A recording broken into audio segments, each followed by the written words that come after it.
আমরা এসেছি ওম পর্বতে। দেখুন, বরফাবৃত ওম পর্বত। ওম চিহ্নটি পরিষ্কার দেখা যাচ্ছে, চন্দ্রবিন্দুটি বরফে ঢাকা পড়েছে।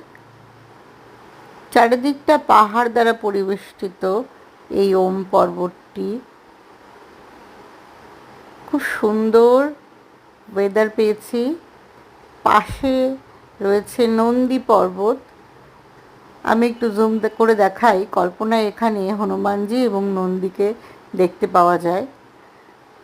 দেখুন, হনুমানজি আর নন্দীকে দেখা যাচ্ছে। সামনে শিবশম্ভুর মূর্তি। প্রত্যেকে এখানে প্রণাম এবং শ্রদ্ধা জ্ঞাপন করছে।